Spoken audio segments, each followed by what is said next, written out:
Bonjour à tous. Bonjour à Bonjour. tous Bonne idée. et à toutes.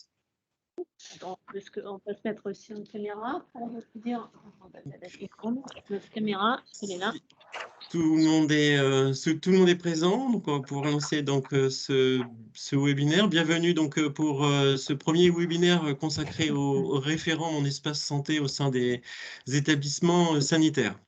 Alors juste pour le déroulement de ce webinaire, je vous invite à couper vos micros pour que ce soit plus fluide, à utiliser l'onglet chat pour poser vos questions au fur et à mesure durant cette présentation, et puis en fin de présentation à faire un temps d'échange, utiliser la main levée qui permet de synchroniser l'ensemble des questions.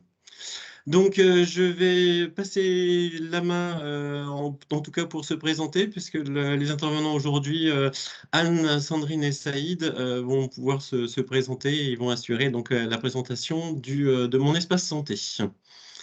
Anne? Merci Sébastien. Bonjour à tous, Anne Laurin. Donc, je suis responsable de mission à l'Agence de numérique en santé et entre autres sur le projet Mon espace santé. Voilà, ravie de pouvoir avoir cet échange avec vous tous. Bonjour, donc Sandrine? Bonjour, Sandrine Frangel, donc de la Caisse nationale d'assurance maladie. Donc moi, je travaille dans la direction à la CNAM, donc qui s'occupe du déploiement des outils du numérique en santé. Voilà. Merci Sandrine. Et puis, Saïd Berhamdan, donc bonjour à tous et à toutes. Alors moi, je suis responsable d'accompagnement déploiement MS Santé et je suis aussi j'ai mon espace santé, notamment en copilotage avec Anne et avec Sandrine, qui est ma responsable. Voilà. Très bien, merci à vous. Eh bien, on va rentrer dans le vif du sujet avec donc au sommaire aujourd'hui un petit rappel sur le Ségur du numérique pour repositionner en fait mon espace santé dans ce Ségur. Vous rappelez ou vous informer donc sur vos interlocuteurs en région. Ils vont se présenter donc tout à l'heure. Bien sûr, mon espace santé et les référents, l'objet de ce webinaire, et puis un temps d'échange tout à la fin. Donc, je vais commencer par le Ségur du numérique et un petit rappel sur ce Ségur avec 4 piliers principaux. L'idée, en fait, c'est de décloisonner les systèmes. C'est-à-dire qu'en fait, vulgairement, un logiciel A d'un laboratoire d'analyse médicale en ville doit pouvoir communiquer avec le DPI de votre établissement, quel que soit le logiciel ou quelle que soit la solution de l'éditeur. Deuxième pilier, avoir des systèmes, mais sur une information fiable, disponible, confidentielle, traçable. L'idée, c'est de pouvoir échanger donc la bonne information du bon patient, quel que soit le système.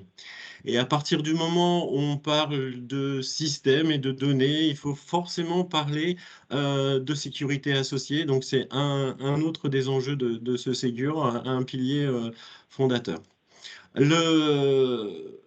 On va créer donc ce système, il est bien parti, mais l'idée c'est de ne pas s'arrêter en cours de route et le rendre évolutif. On va le voir aussi à travers la présentation et de mon espace santé, de ces évolutions, mais l'idée c'est de ne pas s'arrêter en cours de route et se baser sur ces systèmes et ces informations en fait pour créer des services innovants.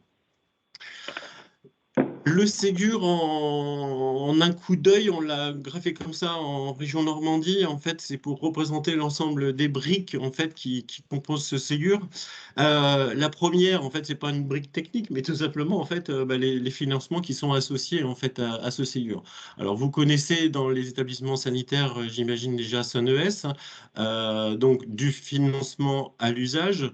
On a son parallèle pour les établissements médico-sociaux avec le SMS numérique, le parallèle aussi pour tous les professionnels de santé libéraux à travers des avenants de convention. Et une nouveauté pour ce programme du Ségur, c'est aussi un financement des éditeurs. L'idée, c'est d'avoir en fait un système global et mature à peu près au même moment. Donc, c'est ce fameux cadre d'échange de données à travers des systèmes qui sont interopérables. Qu'on parle, vous voyez ici graphé en haut vos petits établissements sanitaires, mais donc des systèmes qui puissent échanger et communiquer à partir de cahiers des charges nationaux et structurés, quel que soit le type de solution. Donc, des systèmes interopérables basés sur une donnée qui peut être échangée. Donc, ce dont je parlais tout à l'heure. La base, la clé qui va permettre de pouvoir échanger cette information, l'identité nationale de santé. Alors, c'est une clé, c'est pas juste un identifiant. Vous connaissez déjà le numéro de sécurité sociale. C'est ce numéro-là, mais ce n'est pas que ce numéro-là, puisqu'il y a des traits d'identité qui vont avec. Donc, c'est bien une clé un peu globale qui va permettre de pouvoir sécuriser les échanges d'informations. Donc, d'un côté, des informations, de l'autre aussi, des systèmes d'échange. Vous connaissez déjà sans doute l'espace numérique, l'espace sécurisé de la MSS, utilisé aujourd'hui par les professionnels de santé et qui est, à travers le Ségur, étendu aussi aux usagers. La clé de voûte, bien sûr, de tout ça, on a d'un côté des informations, un système d'échange à travers une messagerie sécurisée. La clé de voûte de tout ça, bien sûr, mon espace santé. Juste connexe à tout ça, aussi quelques services autour de ces Ségur dont on parle peu, mais qui sont très importants, comme la sécurité matérialisée ici par le petit cadenas, donc la sécurité autour de ces projets-là. Le RPPS+, l'extension en fait du RPPS pour, par exemple, les équipes soignantes. Et enfin, le portail de services numériques pour les professionnels de santé qui est Pro Santé Connect. Maintenant, donc on parlait de financement, de système, mais aussi le Ségur, c'est aussi un accompagnement. Donc en région, c'est l'ARS, l'assurance maladie et le GRAD. Alors je crois que Méhaven et Jean-Louis sont dans la salle, donc ils peuvent éventuellement se présenter. Ils sont Oui, là. merci Sébastien. Ah. Bonjour à tous. Du coup, j'ai pris la parole. Je ne sais pas si Jean-Louis voulait intervenir, Oui. mais en tout cas, moi, je travaille à l'assurance maladie, plus précisément à la DCGDR. Donc, c'est une structure régionale qui assure l'interface entre la Caisse nationale et les CEPAM et services médicaux. Et je suis chargée de projets sur le déploiement des outils numériques et l'exercice coordonné. Bonjour à tous, pour ma part, Jean-Louis Lincé du Grade Normandie Santé. Donc, je vois qu'il y a pas mal d'établissements, effectivement, que je côtoie, que je connais déjà. Donc, côté Grade, eh bien, écoutez, je suis référent sur la partie Mon Espace Santé. Et donc, on retrouve la MS Santé, le DMP. Et donc, pas plus à rajouter que ce qui a déjà été dit auparavant. Bon, très bien, merci. Et donc, le dernier du trio, donc moi-même, Sébastien Fontenay de l'ARS, donc référent Mon Espace Santé avec ses deux composants, donc le DMP et la MSS. Donc voilà, nous sommes là, en tout cas, pour vous accompagner dans l'ensemble de vos projets autour de ce Ségur. Je vais donc maintenant laisser la parole à Anne-Sandrine et Saïd pour la présentation de Mon Espace Santé. Je départage mon écran. Alors, je vais partager le mien. En essayant que tout fonctionne bien. Alors, parce qu'après, je vais essayer de me mettre en diaporama. Ah, il y a peut-être un micro ouvert où je sais. Ça va? Voilà, ça va être mieux. Vous m'entendez bien? Vous voyez bien? Oui, c'est bon, super. Eh bien, écoutez, comme vous le savez, Mon Espace Santé est disponible dès maintenant. Donc, on a eu en effet une conférence de presse le 3 février dernier. Depuis, l'ensemble des usagers a reçu une notification par email ou par courrier avec un code provisoire pour activer Mon Espace Santé ou écouter son droit d'opposition. N'hésitez pas à couper vos micros pendant les interventions. Et pour ceux qui éventuellement ne l'auraient pas reçu, seraient passés à côté, vous pouvez aller sur Mon Espace Santé et activer Mon Espace Santé en générant vous-même un code provisoire, donc sur monespacesanté.fr, armé de votre carte vitale et de votre téléphone portable pour recevoir le mot de passe provisoire, vous pourrez entrer sur votre profil. Donc vraiment, je vous invite, il n'y a rien de tel que de pouvoir aller naviguer dans son profil pour pouvoir mieux en parler auprès des professionnels de vos structures et auprès des usagers. Alors, mon espace santé, c'est des fonctionnalités et des usages. Comme l'a présenté Sébastien en introduction, évidemment, mon espace santé, ça fait totalement écho à l'ensemble des travaux du Ségur du numérique en santé. On a besoin d'avoir l'ensemble des services socles déployés, MS Santé, INS, DMP, ProSanté Connect, pour amorcer les usages de mon espace santé et permettre les échanges et le partage de documents entre vos structures, entre les professionnels et les usagers au travers de mon espace santé. Et puis, mon espace santé, donc c'est un produit qui est évidemment co-construit. Il y a eu de nombreux ateliers, il y en a encore avec des usagers, des professionnels. C'est un produit ergonomique. On dit dans le jargon qu'il est responsive, donc il s'adapte à l'ensemble des supports numériques. Et puis, on aura bientôt, incessamment sous peu, je crois, semaine prochaine ou d'ici quelques jours, la mise à disposition de l'application mobile. Donc là aussi, ça va encore augmenter le champ des possibles. Comme on l'a dit, on a besoin de logiciels métiers compatibles, donc c'est le sens du Ségur du numérique, avec la vague 1 du Ségur qui est en cours et en effet l'équipement des structures avec des versions Ségur. Et puis on pourra s'en reparler, on aura encore de nombreuses ambitions côté vague 2 du Ségur. Et puis en effet, des leviers où là, côté assurance maladie, Sandrine et Saïd pourront y répondre, avec notamment toute la campagne Avenant 9 qui est en cours et l'ensemble des travaux menés par les équipes de l'assurance maladie en région pour accompagner les professionnels dans l'appropriation de ces services. Mon espace santé, c'est déjà 2 fonctionnalités qui sont disponibles depuis le démarrage, là en janvier dernier, avec une brique dossier médical. Donc, on parle de dossier médical dans mon espace santé, même si derrière, on a le DMP. Donc, comme on aime à le dire, le DMP n'est pas mort. Cette brique, elle est pleinement constitutive de mon espace santé, mais on parle de dossier médical puisqu'on a upgradé le DMP avec des fonctionnalités côté usager, comme le profil médical, qui est à la main de l'usager. Donc, il va pouvoir, au fil de ces épisodes de soins, consolider les informations, ses antécédents, vaccinations, allergies, traitements habituels, mesures de données de santé. Donc, Sandrine va vous le redétailler par la suite. Et puis, notamment, ce profil, suivant sa volonté, l'usager va pouvoir décider de le partager avec des professionnels de son choix, notamment au travers de la messagerie santé de mon espace santé. Donc, cette messagerie, elle est mise à disposition de l'ensemble des usagers. C'est une messagerie sécurisée qui va donc permettre à l'usager des échanges entre professionnels habilités et mon espace santé. Donc là aussi, on voit bien l'augmentation du champ des possibles. Et ces 2 briques sont en cours de test, notamment dans 12 établissements, peut-être parmi ceux présents aujourd'hui, 12 établissements de votre belle région qui sont embarqués dans la phase d'expérimentation des pilotes Mon Espace Santé.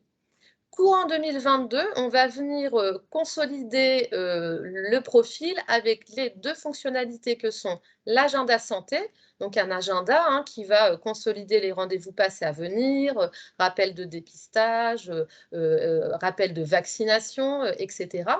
Et puis le catalogue de services, donc ce catalogue de services, véritable store d'applications pour votre santé et votre bien-être.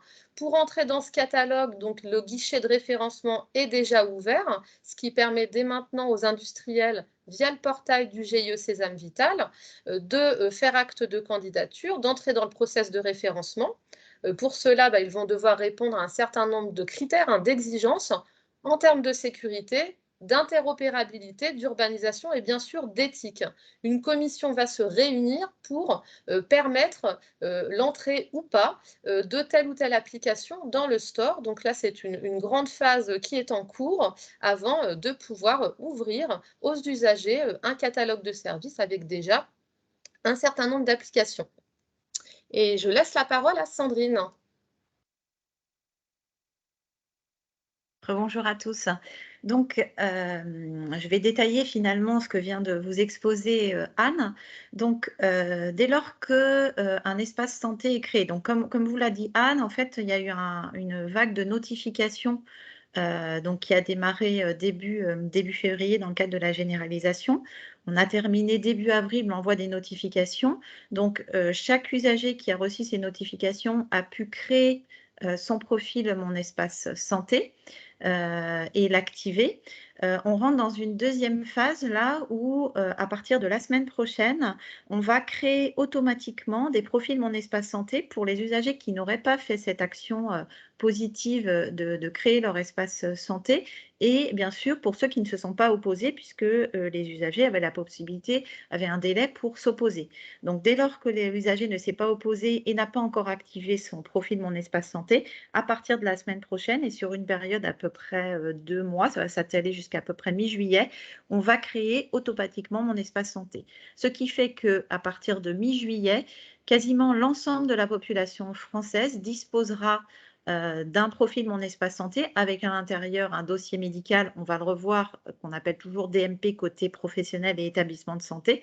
Donc on va avoir ouvert l'ensemble de la population, là où avant le déploiement de Mon Espace Santé, on était autour de 10 millions de DMP. Donc vous voyez, on a vraiment là une échelle qui change totalement. Donc une fois que le profil Mon Espace Santé est créé, donc par rapport à la procédure que je viens d'expliquer, les professionnels de santé et les établissements vont pouvoir déposer différents documents. Alors, on vous a mis quelques exemples, mais tout ce qui va être intéressant à déposer pour le suivi du patient et une bonne coordination des soins.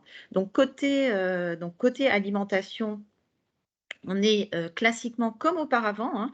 Côté professionnel de santé, ce qu'il faut bien noter et établissement, c'est qu'on n'a pas changé les outils. On est toujours donc via le DMP avec soit le logiciel métier donc intégré, soit le site, le web DMP qui permet cette utilisation du DMP.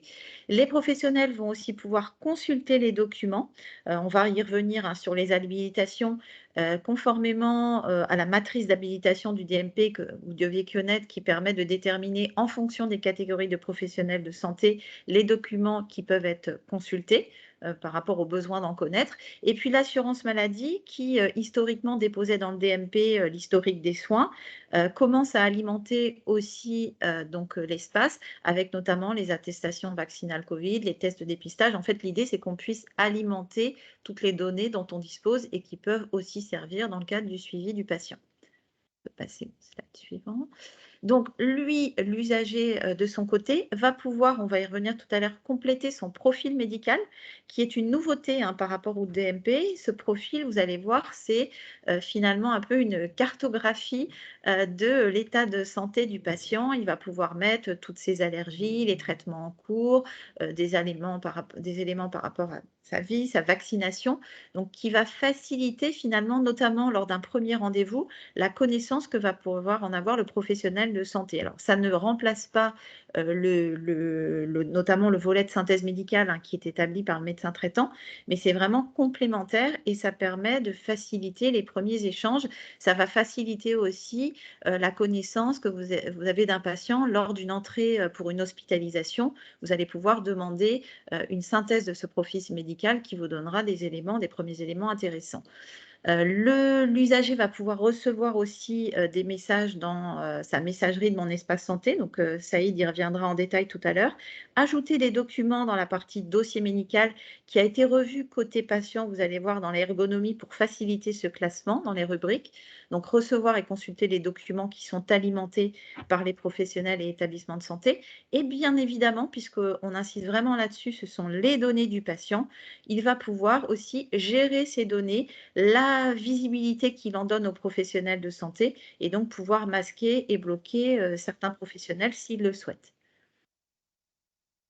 Donc, une nouveauté là qui est maintenant disponible hein, depuis quelques jours, au moment, en se connectant, soit pour la première fois pour une activation ou si vous avez déjà activé votre compte à la suite de cette nouvelle mise en production hein, qui a été faite fin avril, on va pouvoir gérer, c'est une demande qui nous a été faite. Hein. Comme le disait Anne, on est vraiment dans un outil évolutif qui, en fonction des demandes utilisateurs que l'on a, évolue au fil de ces versions. Donc, il y a une demande effectivement des usagers de pouvoir en amont gérer par défaut les documents qui sont visibles ou pas, donc avec une possibilité dès le départ de tout masquer, par exemple les documents.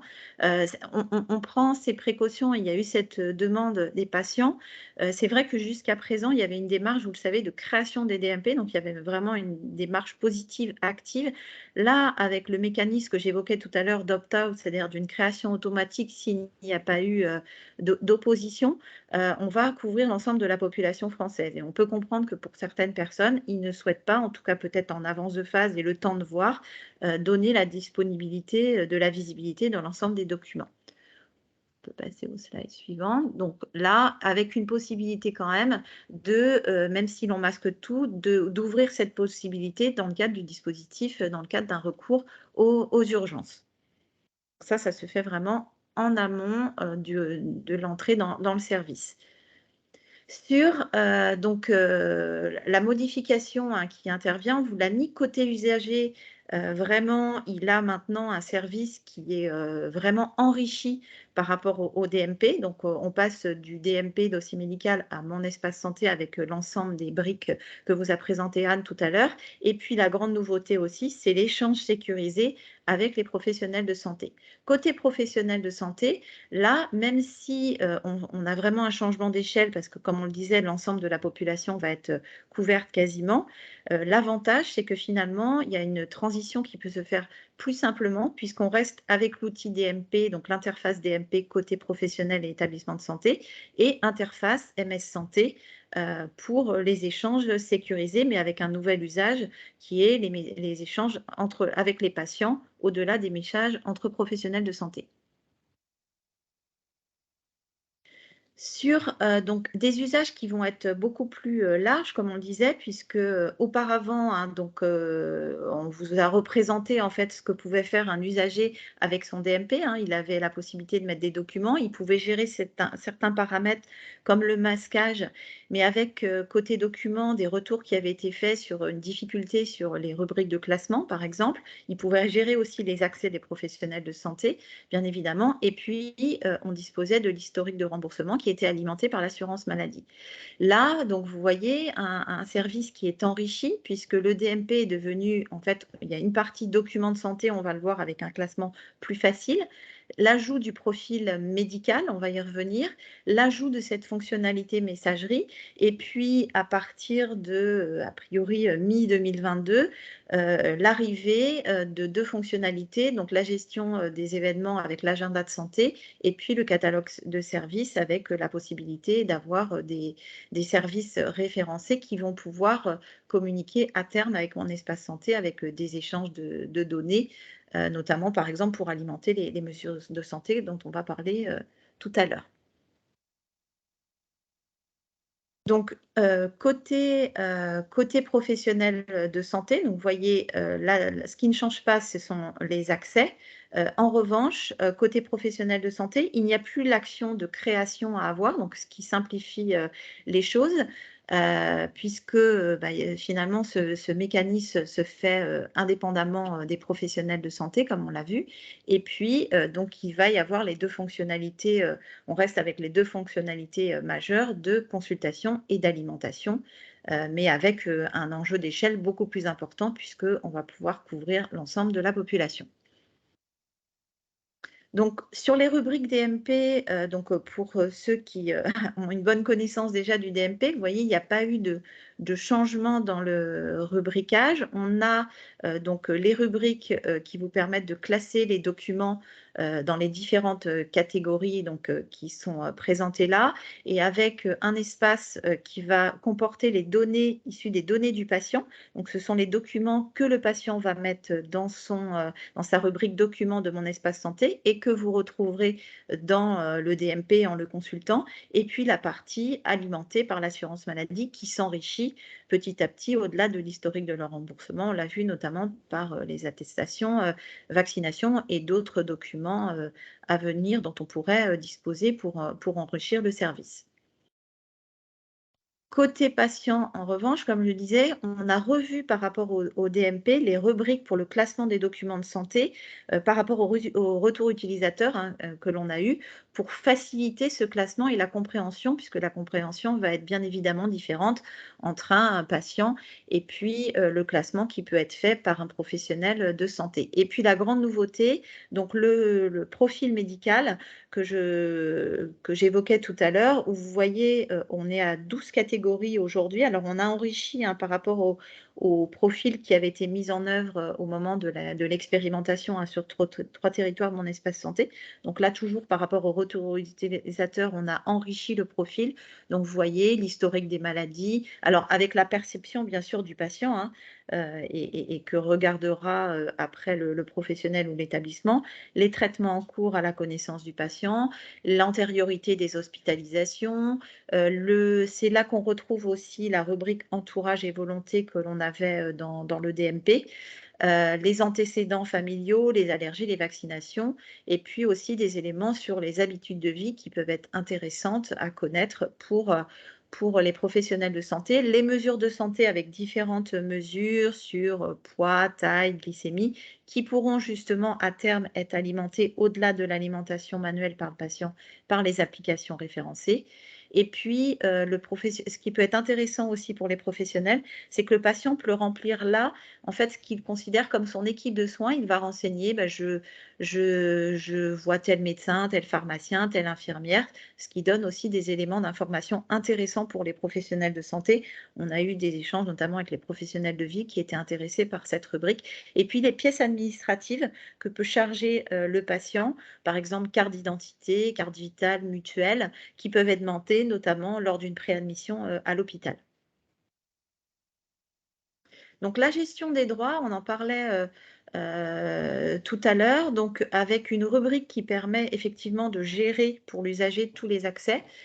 Donc, la possibilité en fait de bloquer un professionnel de santé, de pouvoir paramétrer les accès quand même qui seraient listés pour le SAMU ou le médecin régulateur, la possibilité de paramétrer en fonction des professionnels de santé que l'on souhaite vouloir consulter ou non les documents.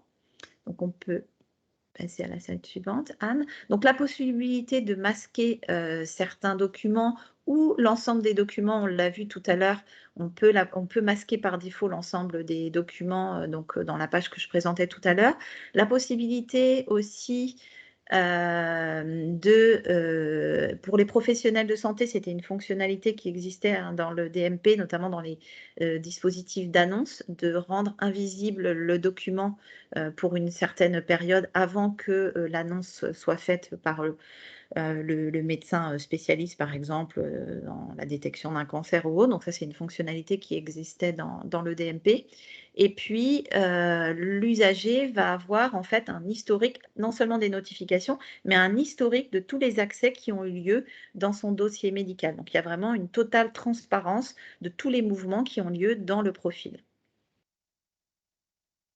Donc, on vous a fait un petit récapitulatif, je vais pas vous le détailler, vous aurez le support, mais sur toutes les possibilités dont dispose un professionnel et donc un établissement de santé, de supprimer un document dont on est l'auteur, masquer aussi à la demande du patient, la possibilité de masquer aussi pour un mineur qui le demanderait que le document ne soit pas à disposition de ses représentants légaux, et puis ce qu'on appelle les médecins administrateurs, qui sont en fait les professionnels de santé que le patient veut désigner comme administrateur, la possibilité de masquer des documents, même quand le professionnel n'en est pas l'auteur. Donc finalement, ce professionnel qui est désigné par l'usager, s'il le souhaite, va avoir des droits élargis et va pouvoir bloquer par exemple aussi un confrère, un professionnel de santé, ou consulter l'historique de l'ensemble des accès, ou consulter aussi les documents qui auraient été masqués aux autres professionnels de santé.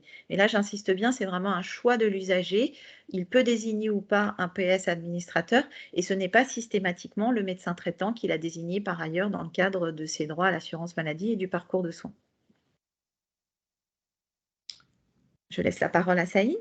Alors, je reprends la parole sur la partie messagerie. Donc, on va faire un petit focus sur les slides qui vous ont été présentés. Donc, versant DMP, c'est quasiment la même chose d'un côté messagerie. Donc, ce qui se passait avant, c'est que un professionnel de santé équipé d'une balle MS Santé donc, pouvait échanger avec un autre confrère via effectivement le canal MS Santé et au sein de l'espace de confiance MS Santé.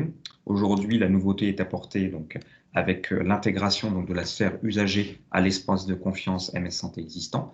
Donc, le professionnel de santé en question pourra continuer, aura toujours la possibilité d'échanger avec ses confrères via MS Santé. Et il y a l'ajout, effectivement, de la conversation, des échanges possibles aujourd'hui entre un professionnel de santé qui initie un message et son ou ses patients. Alors ensuite, donc la messagerie de santé est comme n'importe quelle messagerie, j'allais dire classique. Ça permet effectivement d'envoyer des messages avec ou sans pièce jointe. Et puis, ça permet, comme je viens de vous le dire, effectivement, d'échanger avec son cercle de soins. Donc, tous les professionnels habilités à manipuler de la données de santé et qui sont habilités aussi, au sens de la loi, à prendre en charge les patients. Donc, ils pourront aussi échanger avec ces professionnels de santé-là. Donc, la messagerie permettra à l'usager d'échanger avec les professionnels de santé avec quelques particularités. Donc, le patient doit avoir activé son profil Mon Espace Santé pour recevoir un premier message. Il y a un autre point important. Donc, tout à l'heure, Sandrine a parlé de création automatique. Donc, le système d'opt-out, comme on l'appelle, permettra également, donc à partir du moment où le profil sera créé automatiquement, permettra aux patients, en tout cas, et au PS surtout, d'envoyer un premier message aussi aux patients. Donc, il y a deux particularités.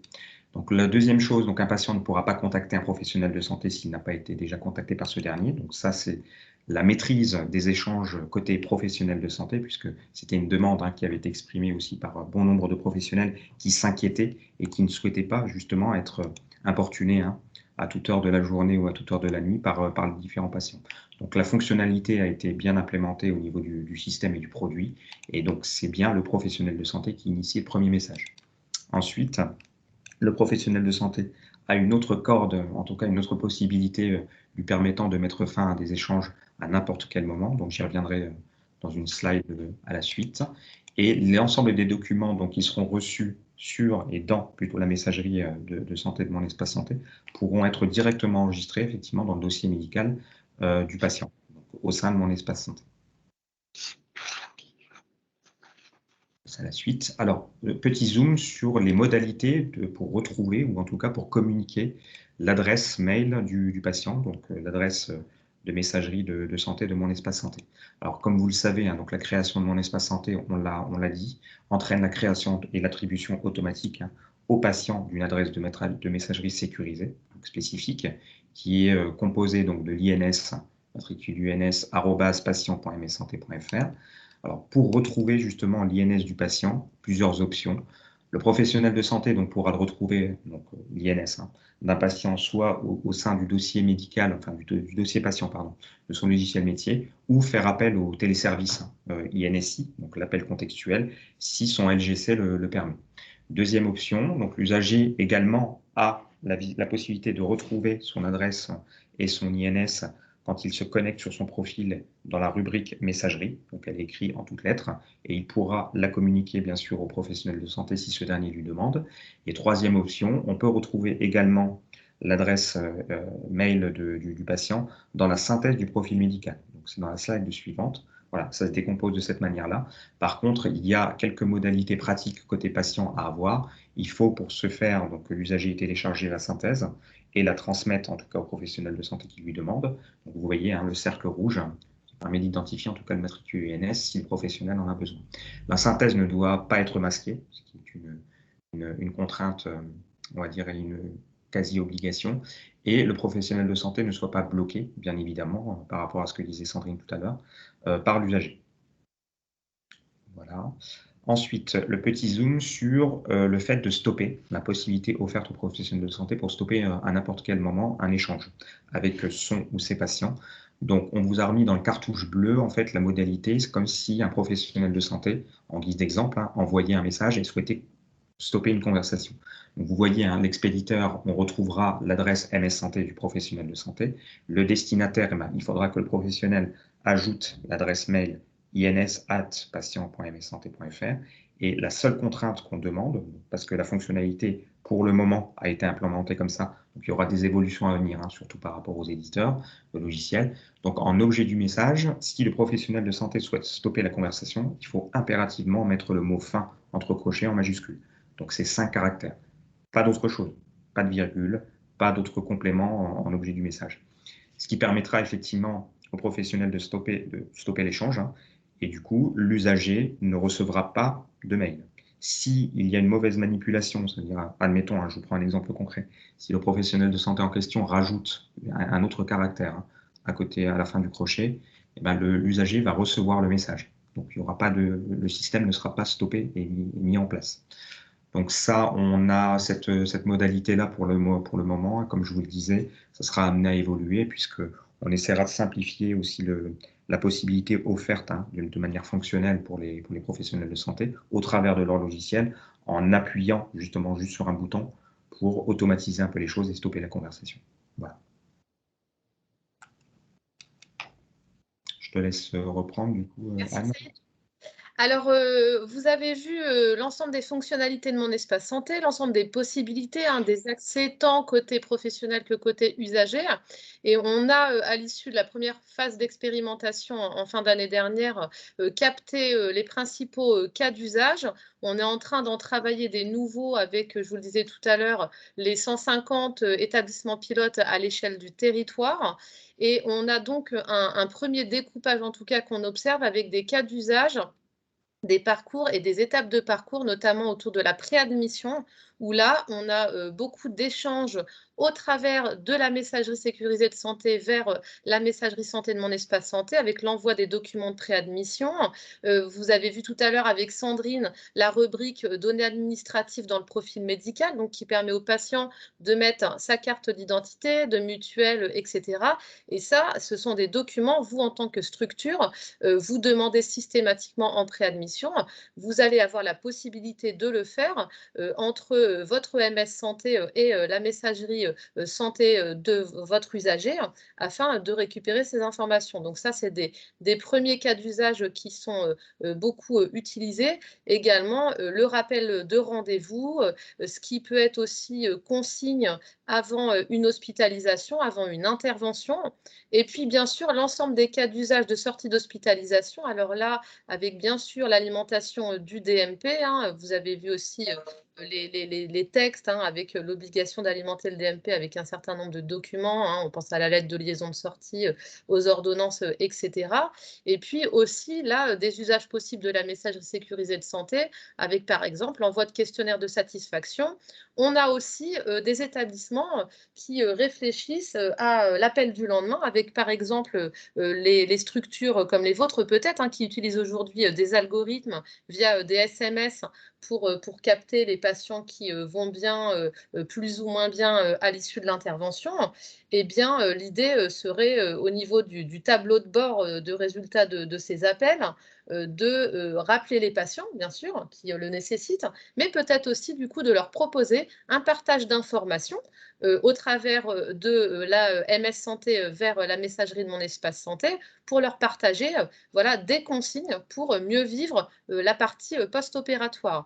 Donc là aussi, ce sont des cas d'usage évidemment qu'on va complètement enrichir avec la nouvelle phase d'expérimentation et puis aussi des cas intéressants côté service des urgences avec là aussi la captation de pièces administratives au niveau du bureau des entrées et puis l'envoi du compte-rendu de passage aux urgences à l'issue de la consultation au service des urgences. Donc voilà, c'est vraiment beaucoup de parcours.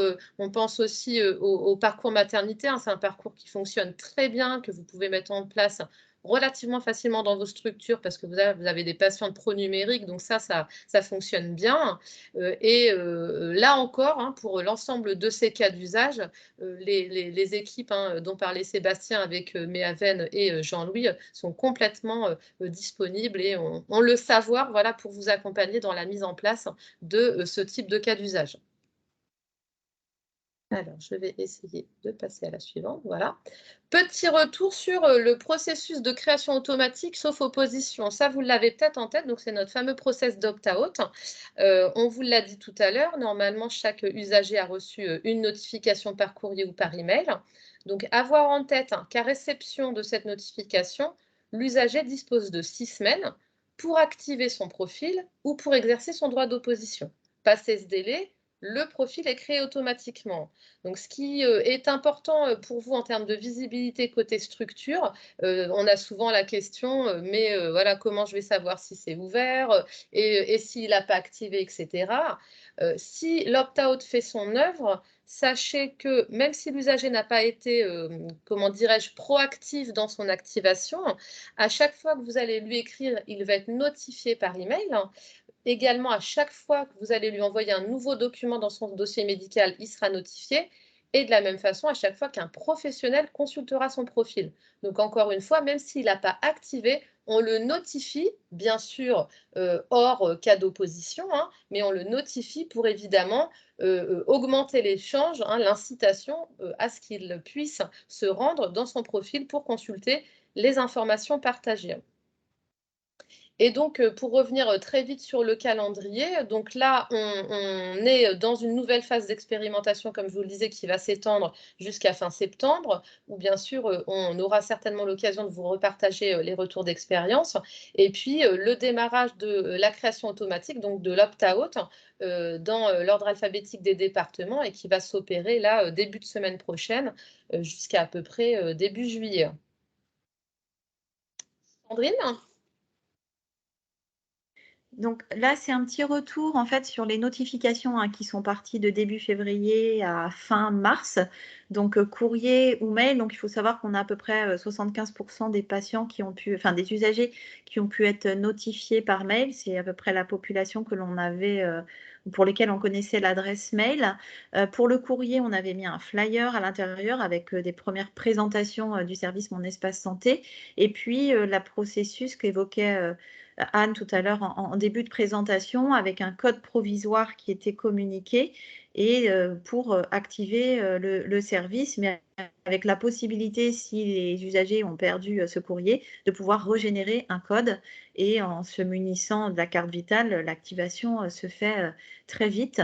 Donc voilà, donc ça, ce sont les notifications et qui partiront après au fil de l'eau pour les nouveaux usagers, pour les nouveaux affiliés.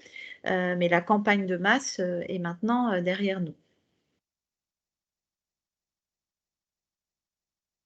Donc, un support a été mis en place pour répondre aux questions des usagers. Alors, l'objectif est que finalement, le service soit suffisamment simple et ergonomique pour que ça ne suscite pas trop d'appels.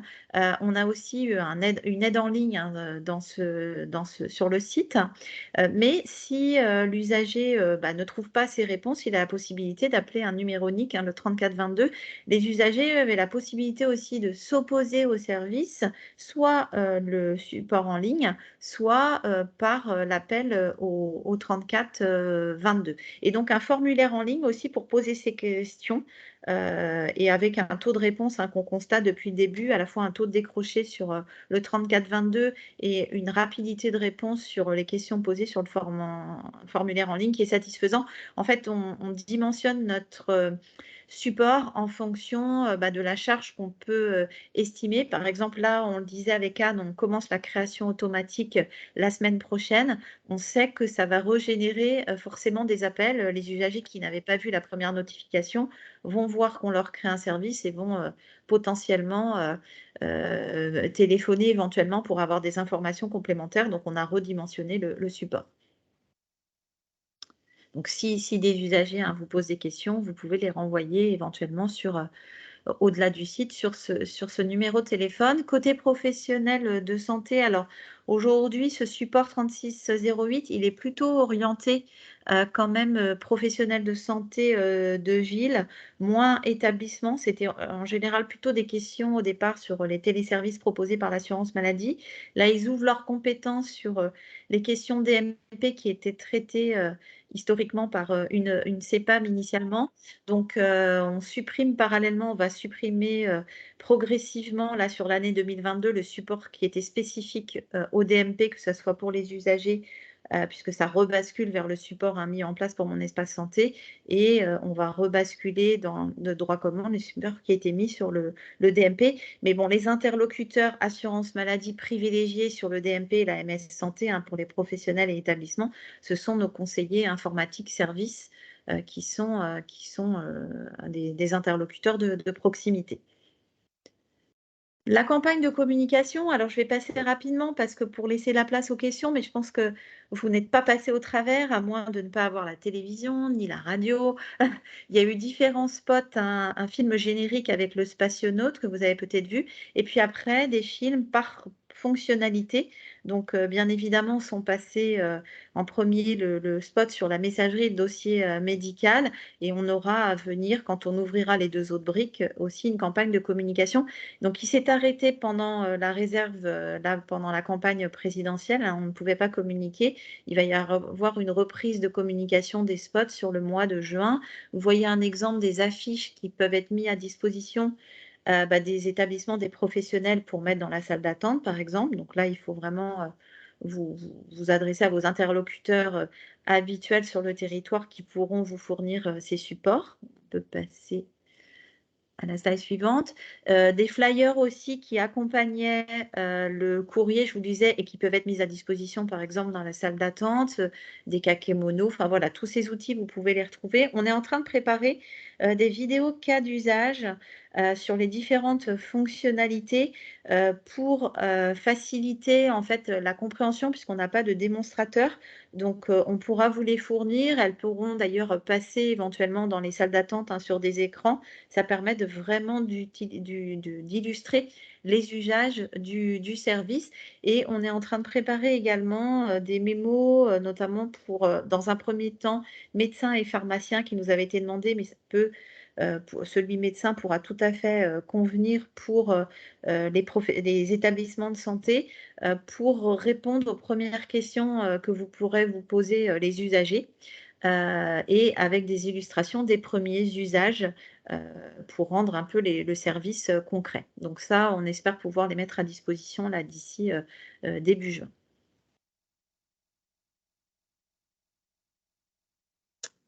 Voilà, je départage. Je ne voyais pas le chat pendant la présentation, mais j'imagine qu'il y a des questions, donc n'hésitez pas.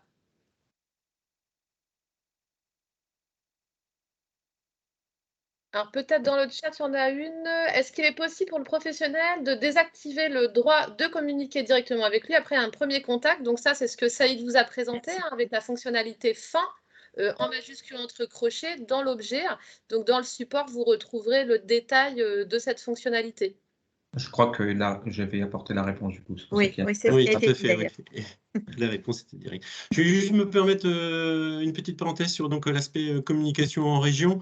Je citais tout à l'heure Méhaven, Jean-Louis travaillons en collaboration en fait sur l'ensemble des couloirs que vous connaissez peut-être, et en tout cas on va les rappeler. C'est les couloirs qui se trouvent ici en rouge sur votre écran. Avec vous, vous allez vous retrouver en tant que référent, la personne qui va pouvoir accompagner, transmettre toute l'information autour de mon espace santé, ses usages notamment, mais également aussi auprès de vos patients.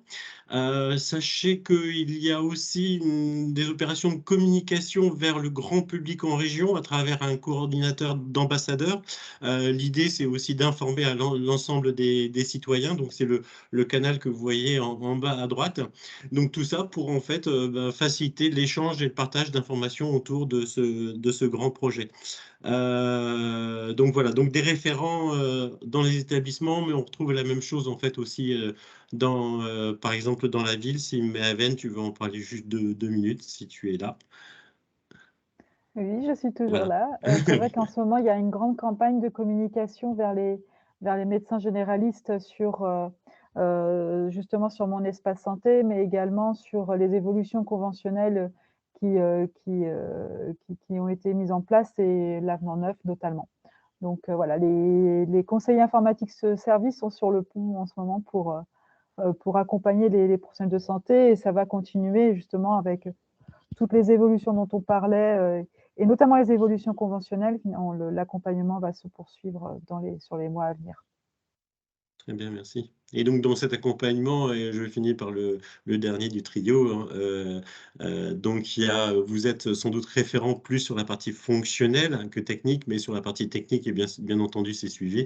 Et Jean-Louis, que vous connaissez sans doute déjà si vous êtes dans la technique, mais en tout cas, sachez que vos services informatiques sont en liaison avec le grade, et notamment Jean-Louis sur cette partie-là. C'est Jean-Louis, si tu veux prendre la parole 2 secondes. Non, je te remercie, tout est dit. Voilà. Bon. Donc, Et c'est vrai, juste pour compléter, c'est vrai que, excusez-moi, je complète quand même, vers les établissements, les laboratoires, etc., en fait, on a également de l'accompagnement, et encore plus en coordination, assurance maladie, GRAD et ARS, justement en fonction des programmes qui sont mis en place dans le cadre du Ségur. Donc voilà. J'ai Donc, vu qu'il y avait des questions dans le chat, peut-être on peut y allons-y. répondre. J'ai vu donc le lien avec le dossier pharmaceutique. Alors, il est prévu dans les textes, effectivement, qu'il y ait un processus, en fait, de la même façon, d'opt-out sur le dossier pharmaceutique.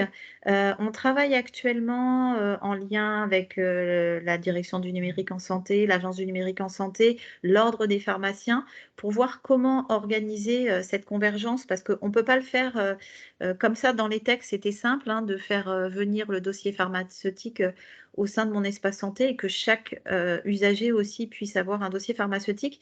Mais on a des analyses à faire, notamment aussi sur l'articulation entre ce qu'on trouve par exemple dans l'historique de soins, qui est alimenté par l'assurance maladie, vous l'avez vu, et le dossier pharmaceutique. Donc en fait, on a une cohérence à trouver au-delà de la technique pure, hein, d'alimentation des flux.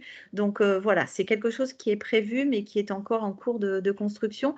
Et puis je vois qu'il y a pas mal de questions aussi, c'est vrai qu'on n'en a pas parlé. En fait, quand vous créez et quand il y a eu la notification pour la création d'un profil Mon Espace Santé, vous avez dû recevoir aussi la même demande pour les personnes qui vous sont affiliées, et donc les enfants mineurs. Donc, vous avez la possibilité effectivement de créer aussi un espace santé pour les mineurs. De la même façon, sur les créations automatiques, s'il n'y a pas eu d'opposition, il va y avoir création automatique d'un espace, sachant que quand l'enfant devient majeur, c'est lui qui reprend la main et qui décide s'il veut soit créer un espace santé parce que ses parents ne lui ont pas ouvert, soit le fermer alors que ses parents avaient ouvert un espace pour lui.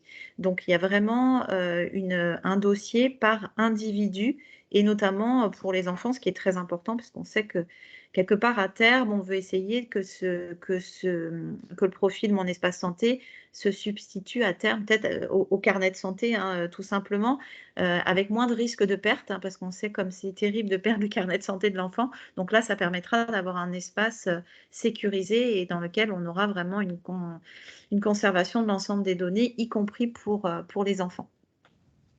Et du coup, Sandrine, quand on dit mineur, hein, pour tous, c'est vraiment dès la naissance, au Oui. fil de l'eau, comme tu le disais tout à l'heure, qu'on Voilà. va avoir ces créations.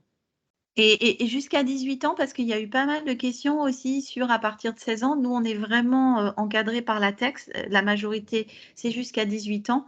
Donc, on dépend, son profil dépend des parents jusqu'à 18 ans. Alors, avec la possibilité, comme on l'évoquait tout à l'heure, par contre, quand on arrive à l'adolescence, quand il y a certaines consultations que l'on ne veut pas forcément montrer à ses parents, il y a la possibilité de demander au médecin de masquer cette information aux représentants légaux. Peut-être pour la question, je ne sais pas si Sébastien, tu veux répondre à la question SUNES ou…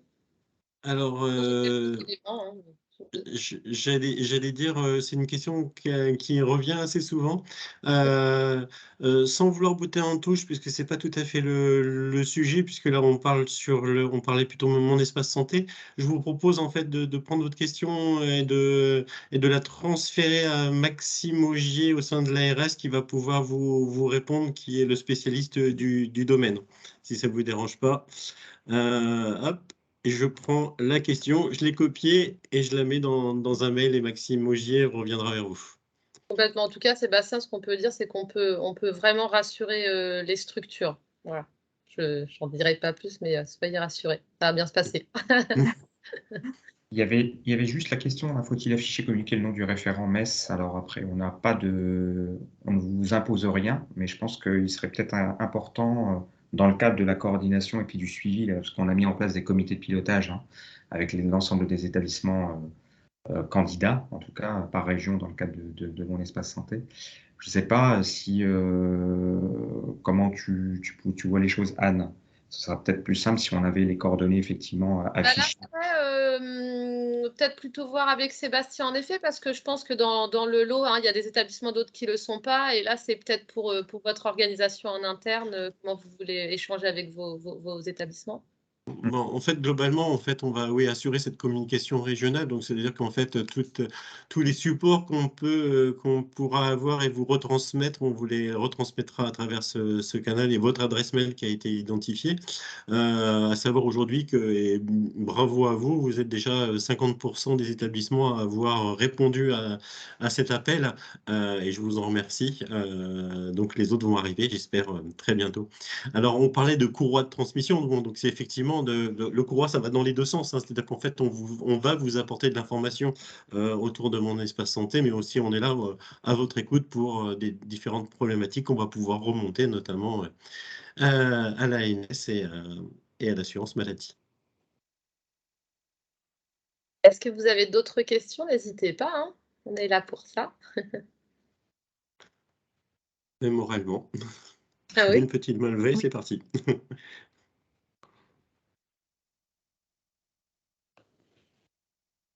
Oui, tout à fait. On a enregistré, donc on pourra vous transmettre le replay et puis le support.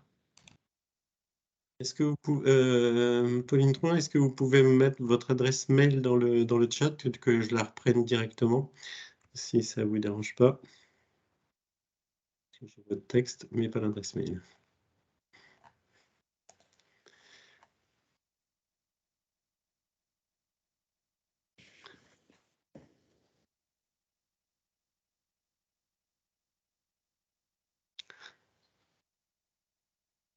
Bon, On a écoutez, été je pense super que vous clair. avez été, voilà, c'est ce que j'allais dire, Sandrine, vous avez été super claire. En tout cas, merci à vous trois hein, pour votre intervention. Merci à vous tous et toutes pour votre écoute. Et puis à très bientôt pour d'autres informations qu'on va vous communiquer. Alors, soit